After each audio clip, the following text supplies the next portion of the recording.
paz a todos. Obrigada. Que Jesus esteja connosco sempre.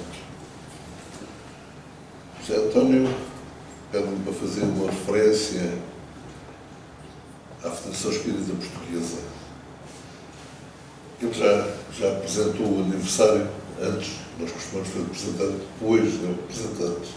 Mas é, de facto, no próximo domingo, que a Federação completa os 98 anos. 98 anos desta Federação.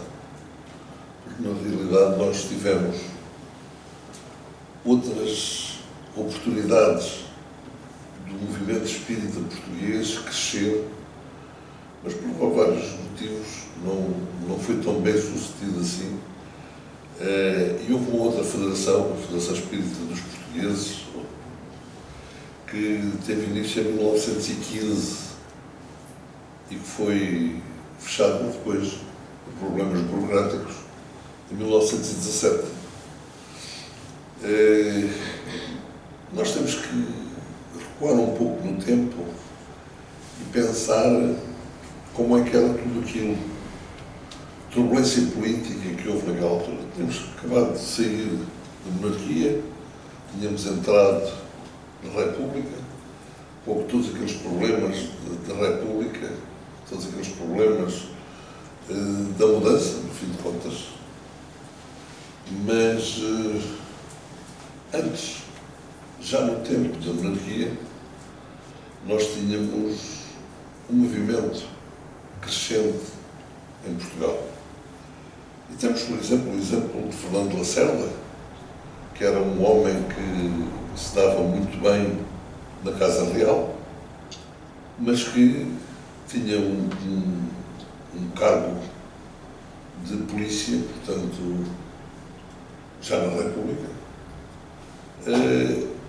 e já deu testemunhos grandes em relação à sua excepcional mediunidade, mas também à doutrina espírita. Quando publica ainda em Portugal os 2 primeiros livros do País da Luz, os 2 segundos, o terceiro e o quarto volume, foram publicados depois no Brasil mais tarde.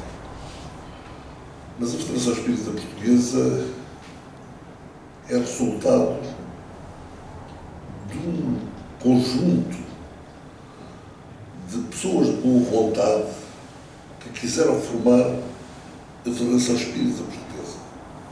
E essas pessoas são espíritas, espiritualistas, diversas correntes espiritualistas que se juntam em 1925 no Ateneu Comercial de Lisboa, onde fazem um Congresso Nacional de Espiritismo. E desse Congresso, onde estavam imensas personalidades de carreira a nível nacional, resolve-se que se iria fundar a Federação Espírita Portuguesa. E foi um esforço grande para associar e unir todos aqueles que, com ideias mais ou menos espiritualistas, espíritas, com outras correntes religiosas, mas tendo em princípio a reencarnação, que se juntam e que vão criar condições para que a escritura pública da Federação Espírita Portuguesa seja feita no dia 26 de maio de 1926. Portanto, e aí sim nasce, na realidade, a Federação Espírita Portuguesa. A Federação Espírita Portuguesa que cresce com todo o desejo que havia de fazer parte desse movimento crescente que era o Espiritismo, que era, nesse tempo ainda, um bocado a novidade. As pessoas queriam fazer parte. E nós temos registros do interesse que houve na adesão à Federação Espírita Portuguesa, trazendo-nos informação de que até 1932 a Federação Espírita Portuguesa tinha 800 e alguns sócios coletivos e 5.000 e muitos sócios individuais. Se nós pensarmos nisto nos dias de hoje, era de facto uma organização grande.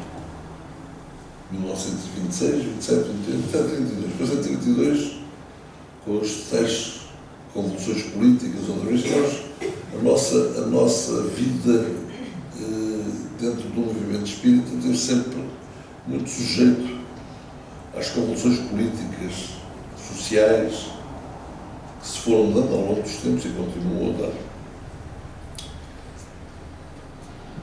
E então, nós vamos encontrar nas publicações da altura as personalidades e as associações, os grupos que iam pedindo adesão à Federação Espírita Portuguesa.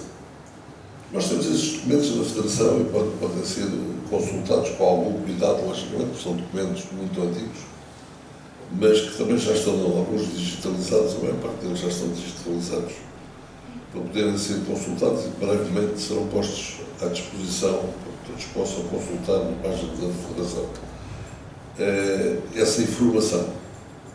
E para a página da Federação, para quem tem interesse em saber um pouco sobre o que se tem passado, o que se passa, é bom que nos habituemos a consultá-la. E é muito simples. FE Portuguesa, quer dizer, Federação Espírita Portuguesa, mas só feportuguesa.pt. Esse é o site, esse é o sítio da Federação Espírita Portuguesa, que vocês podem consultar e ver toda a informação, para saberem qual é a atividade da Federação, para saberem o que é que se faz na Federação. Muitas vezes, o trabalho da Federação, e neste momento, como é principalmente um trabalho online, onde temos grupos de estudo à segunda, à terça, à quarta, temos reuniões à sexta, ao sábado, ao domingo, mas principalmente, o sábado é presencial e na Federação, mas os outros dias, portanto, exceto da quinta-feira, há sempre atividades. Há sempre reuniões, alguns estudos, Portanto, e para quem quer seguir o estudo da codificação, o estudo das obras de André Luís, os estudos diversos, portanto, tem sempre ali um suporte e um apoio nesse estudo. Mas o estudo, de facto, é um estudo fundamental. Eu podia atrever-me a perguntar se, de facto, nós somos espíritas. Nós somos uma casa espírita, mas se calhar uma casa espírita com alguma tradição, que reúne um grupo agradável de assistentes. E será que nós já conhecemos o Espiritismo?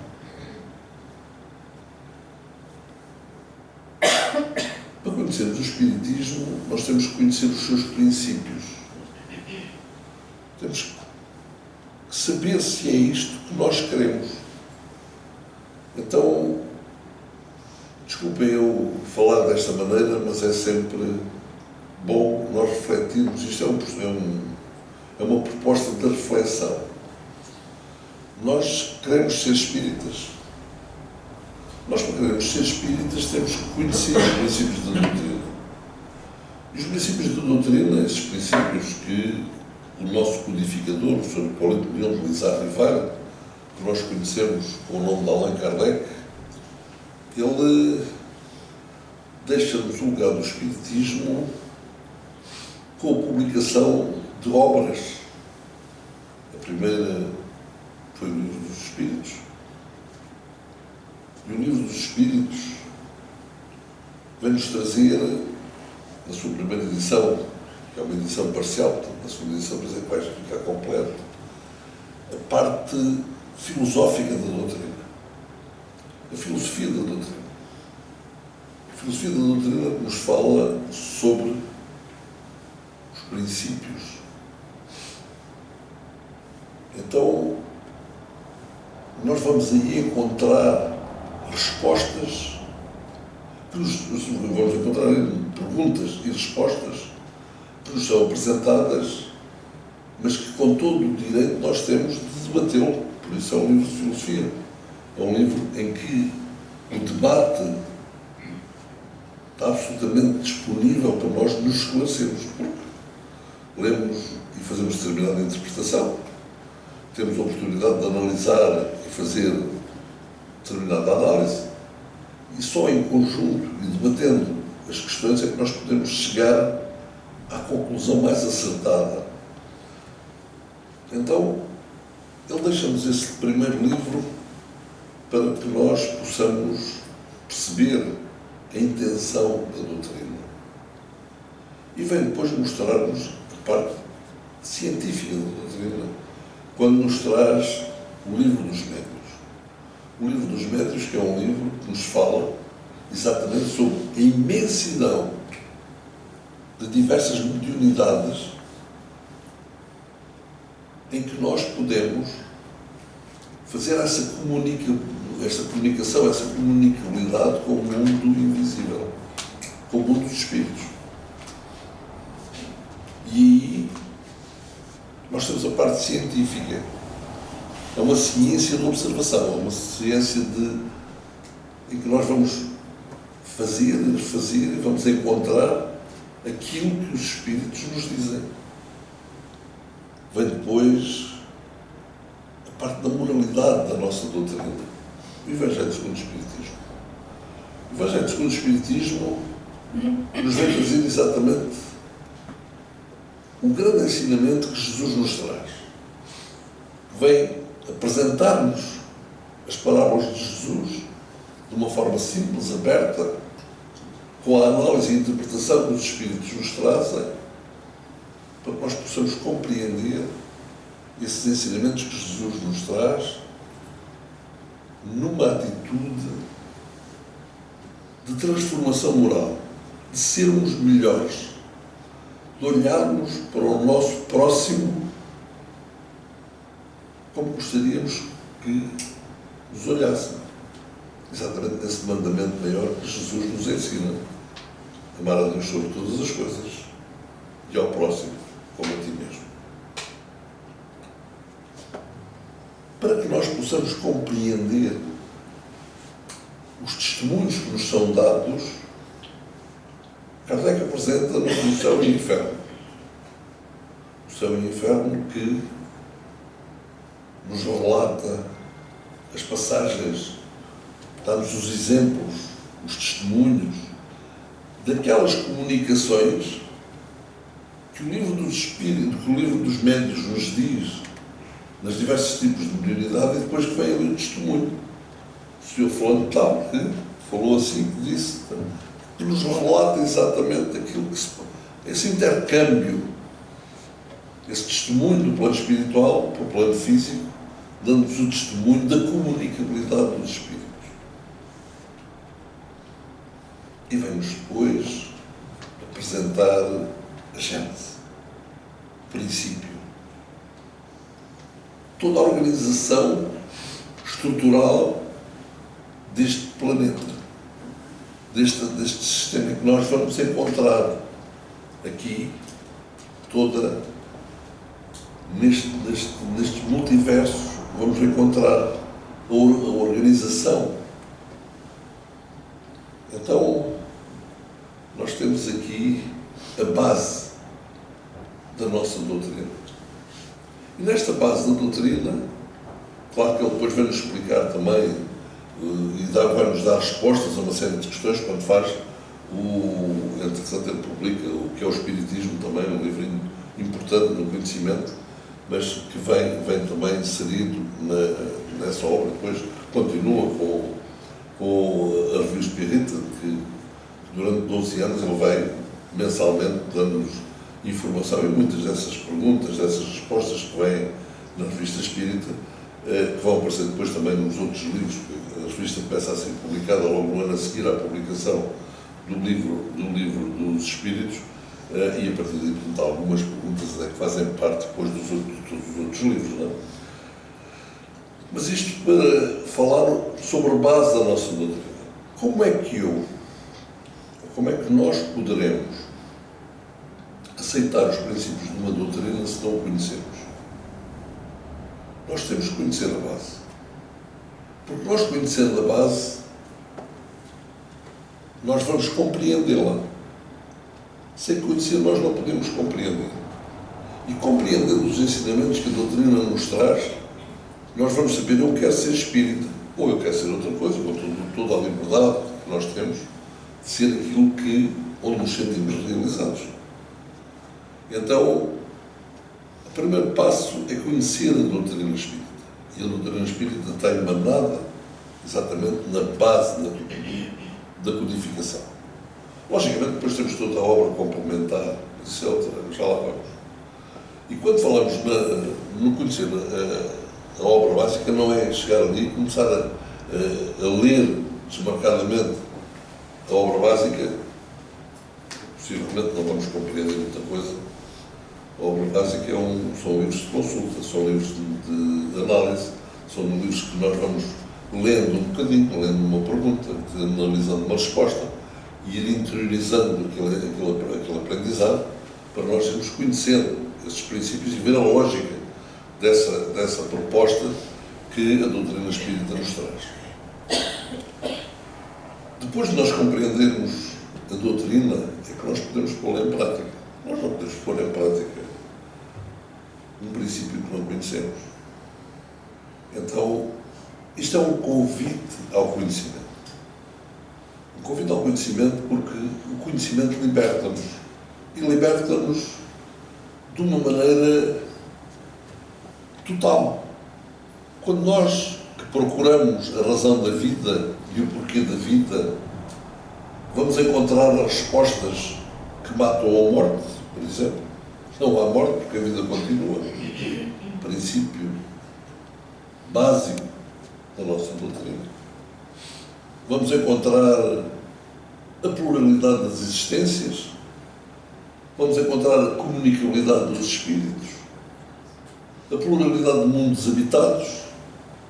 Portanto, vamos encontrar princípios que são básicos na gestão das nossas ideias, na gestão do nosso conhecimento, na certeza da continuidade, na certeza que a doutrina nos traz. Mas nós vamos depois encontrar muita literatura dentro da doutrina espírita. Temos um exemplo, que penso que uma parte de vocês conhece, da obra de André Luiz. A obra de André Luiz é uma obra excepcional, porque os diversos temas da doutrina espírita, ele foca o desencarne, a mediunidade, a pluralidade, os mundos habitados. Quem é que de vocês, pensem, não precisa estar a responder nem levantar dedos, já leu a obra de André Luiz? Ou vamos, por exemplo, começar pelo último, E a Vida Continua. Já leram E a Vida Continua? Eu aconselhava-vos a ler esse livro. E se tiverem dificuldade em ler, hoje é tão fácil que até é chegar à internet, no YouTube, e ver-se lá E a Vida Continua, e o filme aparece, e nós vemos. E depois de verem o filme, leiam o livro. Porque o livro é muito mais rico do que o filme. Mas compreende-se melhor depois de ver o filme. Assim como o primeiro livro da obra. A obra de André Luiz são 13 livros.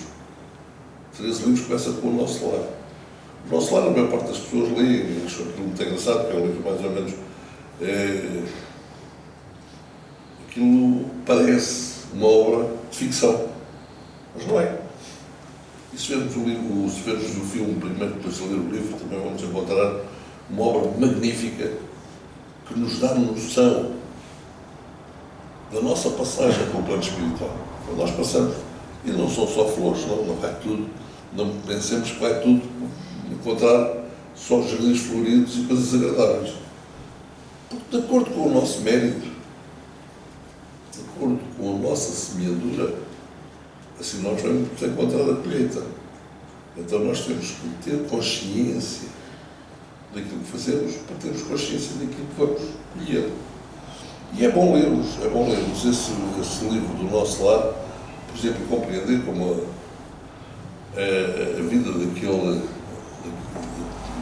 interveniente que se pensa ele que é de facto isento de tudo, quando desperta no plano espiritual, nas zonas umbralinas, ele fica assim um bocado atrapalhado, mas pronto, vê-se todo o porquê das coisas e a força da oração.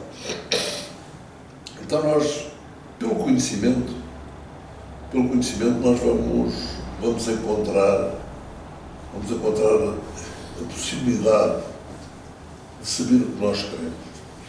Cada pessoa tem a sua exigência, cada pessoa tem a sua dúvida, e nessa obra nós vamos encontrar todos os aspectos focados nos diversos livros para que nós possamos compreender a sequência da nossa existência, as sequências das nossas existências. Nós falamos da nossa existência, a nossa existência presente. Temos que falar, temos que pensar e vamos conhecer depois as nossas existências anteriores e a preparação para as nossas existências seguintes. Sim, porque nós vamos continuar a vir cá. Mas vamos continuar a vir de acordo com o nosso mérito, de acordo com a nossa posição, com aquilo que nós nos preparamos para estar presentes. Então, vamos cultivar o conhecimento. Isso é fundamental. E cultivar o conhecimento é a maneira que nós temos de saber, de facto, se, ligados à doutrina, nós queremos, se é isto que nós queremos. Mas muitos vêm à casa espírita porque se sentem bem. Claro que se sentem bem. Nós estamos rodeados dos amigos do plano espiritual. A casa espírita tem um ambiente de alguma maneira protegido, claro que sim. Logicamente isso também depende da nossa atitude mental, nossa atitude, dos nossos méritos. Nem sempre nós conseguimos, nem sempre a nossa atitude nos leva a ter a proteção espiritual que é agradável. Às vezes também temos aqueles que nos reencontram e que querem cobrar de nós atitudes nossas do passado. E nós muitas vezes, quando falamos, por exemplo, a gente não gosta de falar nos obsessores, não gosta de falar naqueles com que nos encontramos por vezes, mas é bom que nós tomemos a consciência que não são só flores nas nossas existências. Nós temos que responder por aquilo que fizemos nesta reencarnação e nas outras anteriores. Temos que saber porque é que as coisas se passam connosco. Porquê? E há muitas coisas, há uma interrogação permanente. Porquê? Mas porquê é que isto me acontece? Porquê é que isto se passa comigo? Porquê é que só comigo é que... Deus é justo. E não podemos pôr em causa a justiça divina. Agora temos todo o direito de tentar saber o que é que nós fizemos. Mas eu não me lembro de nada do que fiz, graças a Deus. Porque se nós tivéssemos a consciência plena daquilo que fizemos noutras existências, muitas vezes teríamos remorsos gravíssimos. E é importante que nós venhamos conhecimento, na realidade, daquilo que nós fizemos através da colheita que nós estamos a fazer. Porque nós colhemos de acordo com aquilo que fizemos. Então, porquê é que as coisas se passam? Porque nós fizemos para ter esse mérito, para merecermos essa situação. Mas acontece uma situação que é muito negativa e para mim é muito dolorosa. Será que é dolorosa a oportunidade de saldar uma dívida? Ou eu prefiro passar ao lado e deixar logo se resolve. Depois essa falta pode ir agravando. Nós vamos ter que responder. Nada fica por resolver. E quanto mais depressa nós resolvermos, mais depressa nos libertamos.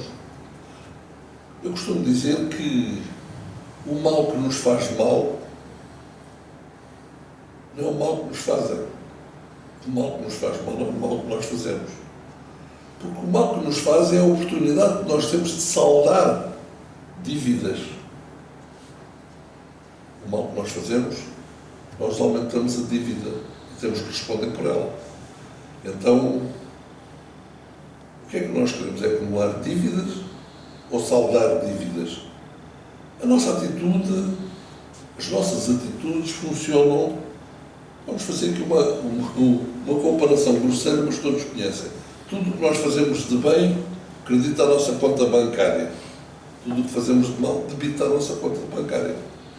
Quando nós fizermos muito mal, a conta vai começando a ficar negativa, negativa, negativa. Até que dá problema. Então é melhor acreditar a conta. E como é que acreditamos? Com as atitudes benéficas, com a nossa predisposição para o bem, para o amor, para sermos elementos pacificadores, elementos de paz, elementos de harmonia, elementos que vamos disponibilizar a nossa atitude em favor do próximo, auxiliando o próximo, não contrariando e entrando tantas vezes em conflitos. Nós temos que eliminar os conflitos das nossas existências, sermos elementos pacificadores, elementos de paz. Então que nós possamos compreender a importância dessa atitude pacificadora, que nós possamos compreender que para nós ultrapassarmos os nossos conflitos, o nosso relacionamento com o plano espiritual, naqueles que eventualmente nos perturbam, é preciso que nós mudemos a nossa atitude. Mudar a atitude para melhor. Mudar a atitude. Há um livrinho muito interessante que é de Joana D'Angelo, pela psicografia de Ivaldo Pereira Franco, que é Atitudes Renovadas. É um livro de uma leitura simples, mas que nos convida exatamente à reflexão daquilo que nós estamos. Aliás, Divaldo tem um leque de literatura que nos ajuda a compreender muitas coisas nos diversos temas também. Estava a lembrar disso, estava a lembrar de um, por exemplo, de conflitos existenciais. Nós, tantas vezes, andamos com conflitos, nós temos conflitos connosco, nós temos situações que há um conflito interno que nos leva a determinadas situações. E eu li aquele livro tão simples que nos vem dizer assim: porque é que tens este conflito? Por isto, por aquilo, analisando este ponto e aquele ponto. Uma leitura que nos faz refletir, e nós precisamos de refletir. Nós precisamos de parar um pouco para pensar na nossa existência, pensar na maneira que nós temos para ser felizes mais rapidamente. Quanto mais depressa nós conseguimos mudar a nossa atitude para sermos felizes, mais depressa venceremos. Mas nós vamos ser felizes já. O nosso processo evolutivo é lento, é gradual. É preciso que nós nos vamos conseguir vencer nos nossos vícios, nas nossas más tendências. E não é fácil. Não é fácil porque nós, no nosso estado evolutivo, ainda caímos muitas vezes. Nós falhamos. Mas é preciso persistência, é preciso abnegação, é preciso predispor-nos à tal mudança. Atitudes renovadas. Renovar as nossas atitudes para sermos melhores, para combater as nossas más tendências e podermos olhar para a nossa existência de uma maneira diferente, olhar para o nosso próximo de uma maneira diferente, olhar para o outro que convive connosco com mais tolerância, com mais compreensão, com mais amor. Sim, com mais amor. Nós temos que conhecer, nós temos que nos auto-compreender, auto-descobrir, auto-perdoar nas nossas falhas para nos despertarmos para as realidades da vida que nos ajudam a tomar a simplicidade do amor. E nós fugimos. Fugimos das nossas responsabilidades, dos nossos compromissos. Não compreendemos ainda. Para nós sermos felizes, nós temos que nos vencer. Vencermos-nos não está a vencer o outro. Não está a vencer conflitos, não está a ultrapassar problemas dos outros. O grande problema e o grande desafio está em cada um de nós.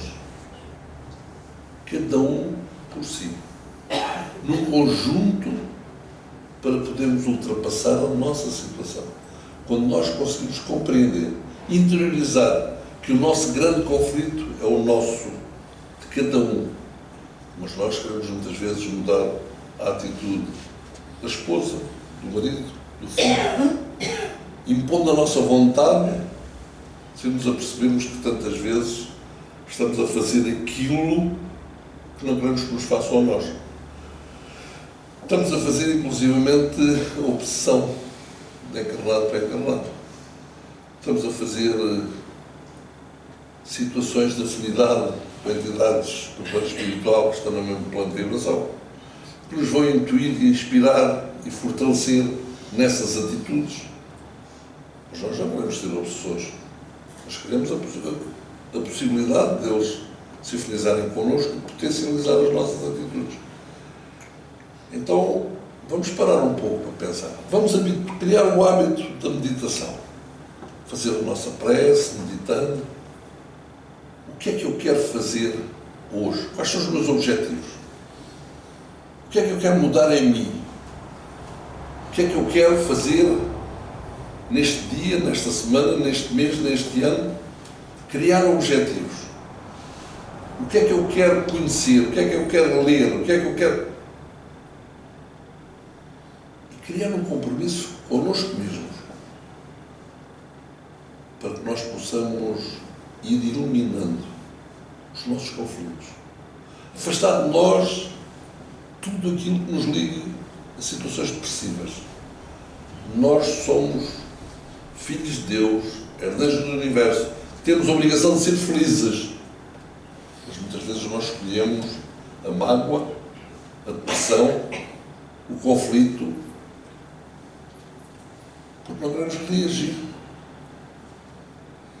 A doutrina espírita é uma doutrina de alegria, de confiança. É uma doutrina que matou a morte. Não há morte. E as situações de desentendimento resolvem-se sempre. Não há nenhum coração, por mais duro que seja, que não se vergue à força do perdão e da oração. Há sim o perdão. Perdoar sempre, perdoar incondicionalmente, perdoar tantas vezes quantas as forem necessárias. Esqueçamos dos 70 vezes 7, são poucas, todas as vezes. É fundamental. Fundamental para o outro? Não, fundamental para nós. Para nós. Os primeiros beneficiados nas nossas atitudes positivas somos nós mesmos. Então, o convite é que sejamos felizes. O convite que a doutrina espírita nos traz é que nos libertemos. E o conhecimento liberta-nos. Eu vou-vos dar um exemplo muito simples. O medo. Há muita gente que tem medo. Nós temos medo. Temos medos. Porque essa é a tábua, é uma coisa que vem do passado. Está registado no nosso consciente, no instinto de defesa. Se nós estivermos num sítio completamente escuro, nós não temos conhecimento do que se passa à nossa volta. Temos medo, temos receio. O que é que se passa? Onde é o instinto, onde é que eu posso ser atacado? Um fósforo que se acende. Uma coisa mínima de luz. Acabou-se o medo. Não há. A luz ilumina-nos. Até iluminamos. Criamos a luz. Criamos a luz através da prece, através da oração. Sejamos confiantes. É verdade. A luz ilumina-nos, a oração também. A prece também nos ilumina. Ilumina-nos a alma. Ilumina-nos na nossa atitude, na nossa maneira de estar, na nossa maneira de ser. Então é preciso que nós criemos essas condições. Que nós queiramos. Jesus dizia-nos: e tu queres? E tu queres? Se queres, então bem, está. O teu problema está resolvido. Está feito. Mas a pergunta hoje continua a ser a mesma. Tu queres interiorizar os ensinamentos que a doutrina te traz, que te fazem ser mais feliz, que te fazem estar mais tranquilo, que te fazem encarar os teus problemas de uma maneira mais consciente? Não te vai ter aos problemas. Ninguém vai dizer que vai ter problemas. mas vai-te intuir, organizar para que a tua reação, a tua resposta seja diferente. Seja uma resposta de compreensão, de paz, de harmonia. Então, será que merece a pena nós conhecermos os princípios desta nossa doutrina que nos ajuda a sermos felizes? Se nós quisermos. Atenção, isto é muito importante. Se nós quisermos. Porque se nós quisermos, temos que fazer a nossa parte. Não é só dizer eu quero, mas depois não fazer nada. Eu quero deixar de fumar. Então deixa. Não. Ainda me apetece fumar mais um cigarrinho. Então, mas eu quero. Mas faz. Mas depois. Nós temos que querer. E temos que tomar consciência que somos nós. Não é o nosso vizinho, o nosso companheiro, o nosso filho, a nossa esposa, o nosso marido, quem for que nos vai modificar. Não, somos nós. Nós é que temos que tomar essa atitude. Mas por isso temos que tomar consciência da nossa vontade. Ajuda-te e o Senhor te ajudará. Quando nós quisermos modificar a nossa atitude, entraremos em sintonia com os nossos amigos espirituais. Há quanto tempo nós não nos lembramos do nosso anjo da guarda? Há quanto tempo não fazemos uma prece, lembrando-nos dele e agradecendo-lhe por todo o trabalho que tem connosco, toda a proteção que nos dá a cada momento. Assim, nas coisas mais pequeninas. Toda a intuição que nos traz, quando nos orienta para que encontremos a melhor solução naquele problema do momento. Assim, quantas vezes nós procuramos uma solução e de repente, na manhã seguinte, a solução aparece ali naquele pensamento feliz. Ai, que belo pensamento que tive. Quantas vezes essa intuição foi dada ali, olha, é assim que vais resolver. É daquela maneira que tu passas. E nós devemos ser gratos. Gratos por todo o auxílio que recebemos. Essa gratidão aos nossos amigos espirituais, aos nossos guias, aos nossos anjos da guarda, a Jesus.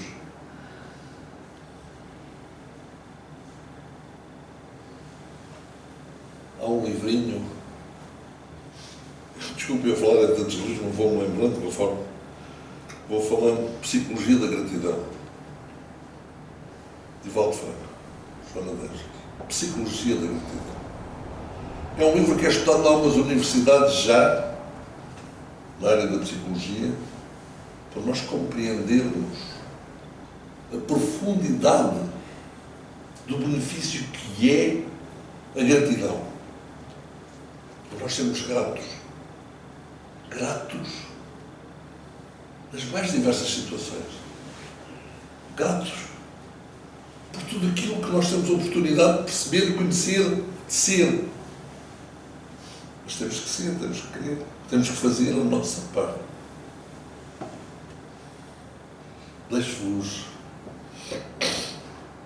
alguns motivos de reflexão, alguns convites ao conhecimento, principalmente a codificação.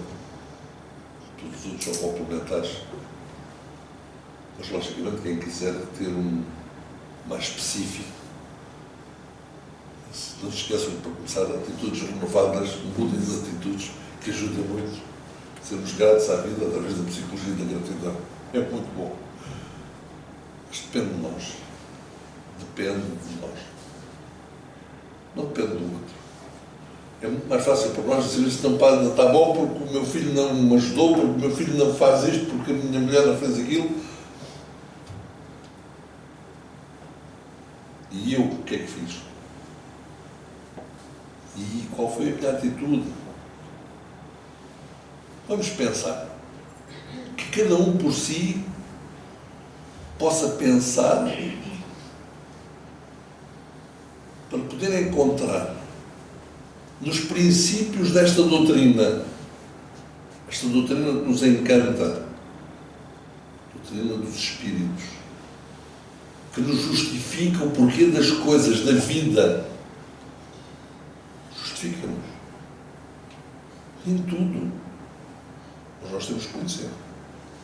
Para que nós sejamos mais felizes. E o nosso objetivo. Ninguém reencarna, ninguém vem à vida para sofrer. Nós vimos à vida para ser felizes. Para progredirmos na escala de evolução. Então, nós tomemos conhecimento, consciência dessa situação. Para que nos libertemos das nossas prisões e que encontremos a força em nós, com a proteção de Jesus, dos nossos amigos espirituais, para que sejamos melhores, sempre que for possível. Reparem que eu digo sempre que for possível, porque sempre nós não conseguimos ainda. Mas vamos fazer um esforço. E assim vocês verão, com esse objetivo de nos melhorarmos em determinados pontos, criando de grau a degrau objetivos, nós vamos encontrar resultados brevemente para sermos mais felizes. Vou deixar um espaço para podermos responder algumas perguntas, se vocês quiserem, mas desejo-vos a todos muita paz, que nós sejamos sempre elementos pacificadores, que possamos envolver-nos nessa paz de Jesus, que nos harmoniza, que nos ajuda para que nós sejamos sempre mais felizes. Digo-vos uma coisa: espírita triste, triste espírita. Porque o espírita só é triste se ainda não compreendeu a potência que tem na doutrina que tem para conhecer. Então sejamos felizes, sejamos espíritas felizes, na certeza que a vida continua na harmonia e na paz. Agora estou à vossa disposição. Se alguém quiser fazer algumas perguntinhas. Zé António deu-me ordem para me calar. A esta hora eu estou calado. Olhar lá para o longe. 10 páginas. Calei. É assim, Zé António. Olha, como é que é a vida do espírito? Como é que é a vida do espírito? Bom, eu tenho uma vida como outro qualquer, é diferente do burro. Do burro, toda coisa que corta no chão, a gente não só come duas. É a nossa vida. A nossa vida que não é diferente dos outros. Agora, temos mais responsabilidade. Temos mais responsabilidade porque cumprir. Já conhecemos alguns princípios. E quando... Aí é que é pior. Oh, já estragaste isto.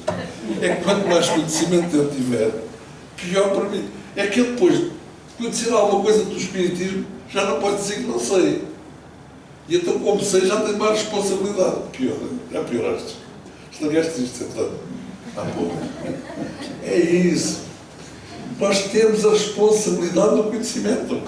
Mas é importante ter o conhecimento. Porque se nós não tivermos o conhecimento, não nos libertamos para evoluir. Mas é isso. Ser espírita é tão bom.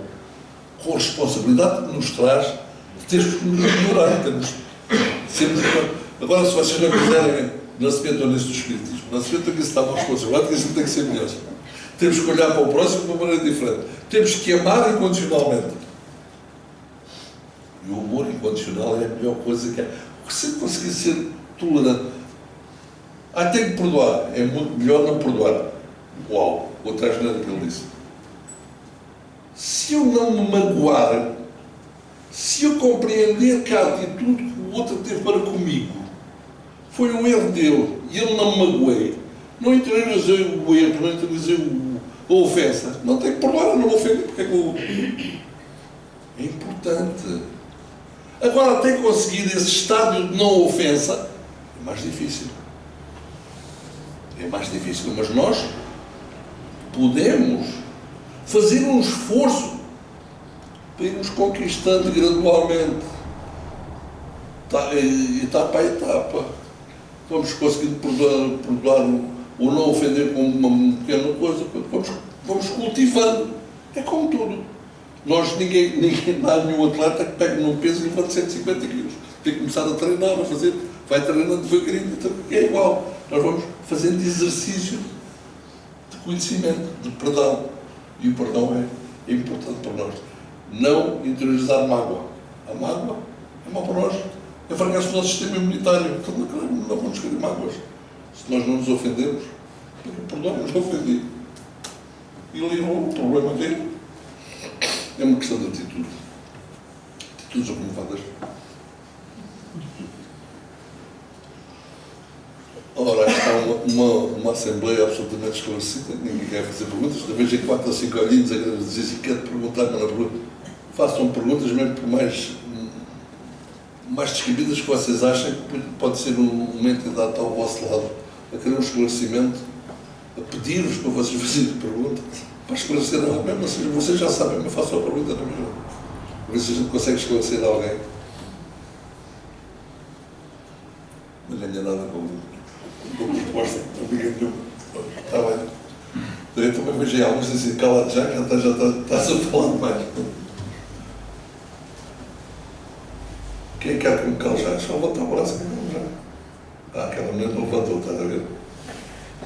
Levantou, é um sinal de respeito. Bom, então se não ninguém quer fazer alguma pergunta, vamos encerrar aqui a nossa apresentação. De facto, eu recomendando-vos que possam pensar, meditar um pouco sobre isto que eu fui dizendo aqui, umas vezes com um tom mais sério, outras vezes com um tom assim mais brincalhão, mas a intenção é que nós possamos interiorizar e compreender aquilo que nos chega, para depois, de acordo com a nossa vontade, com o nosso conhecimento, com a nossa disponibilidade, porque nós somos livres. O nosso livre-arbítrio é incondicional, mas já também temos de ter uma noção. A nossa liberdade termina exatamente onde começa a liberdade do outro. Portanto, nós não podemos forçar a nossa, insistir na nossa vontade. Nós temos que respeitar o outro. E este respeito tem que começar em nós, na nossa situação com os nossos próximos, respeitando a liberdade do outro. Logicamente que isto não quer dizer que aceitemos tudo, que não tenhamos que dar, que não possamos dar o nosso conselho, a nossa orientação. Claro que sim, mas respeitando também e sabendo que ninguém é dono de ninguém.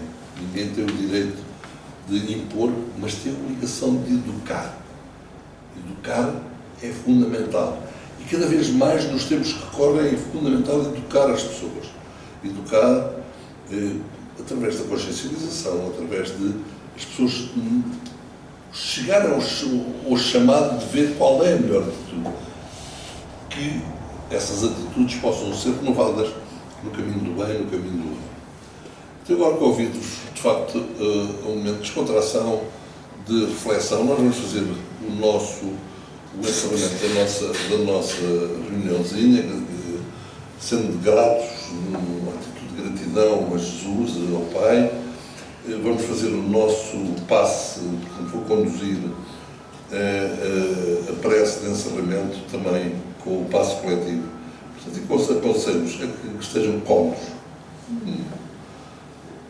Mãos para cima, mãos para baixo, olhos abertos, olhos como que queiram, sintam-se bem. O Espiritismo não é uma doutrina de rituais. Estejam à vontade, sintam-se bem. Respirem profundamente, oxigenem o vosso cérebro, nós estaremos bem. Estejam bem. Levando o nosso pensamento a Jesus, o nosso amigo incondicional de todos os momentos, o médico das almas. E é para ele que nós dirigimos o nosso pensamento e a nossa súplica, dizendo: Jesus, amigo, eis-nos aqui, suplicando-te as tuas bênçãos de paz e amor, que as tuas energias nos percorram até o mais profundo do nosso ser, ajudando-nos a equilibrar as nossas células, os nossos órgãos, Ajudamos a encontrar o equilíbrio, quer físico, quer espiritual. Que a tua paz a todos nos envolva. Lembramos-nos dos nossos amigos, dos nossos familiares, e pedimos que a tu desenvolvas nessa paz e nesse amor, para que eles sintam o nosso desejo de harmonia. Mas, amigos, não nos esqueçamos dos nossos inimigos, daqueles com quem ainda não conseguimos a afinidade e libertar-nos dos nossos conflitos. E para eles pedimos também que os envolvas na tua paz, que lhe leves o nosso pedido de perdão e o nosso perdão, para que também eles encontrem em ti o verdadeiro caminho da vida. Jesus, amigo, acompanha-nos em paz aos nossos lares. Ajuda-nos a encontrar em ti sempre a energia que nos norteia no caminho da vida, ajudando-nos a encontrar sempre a solução e auxílio de todos aqueles que connosco estão nesta existência, quer no outro plano da vida. É com gratidão, amigo, por tudo que nos dás, por tudo que nos destes, que nós te pedimos permissão para encerrar estes trabalhos em teu nome e em nome do Pai, pedindo que nos acompanhes sempre, que nos harmonizes em todos os momentos das nossas existências. Que a paz e o amor fiquem connosco, agora e sempre.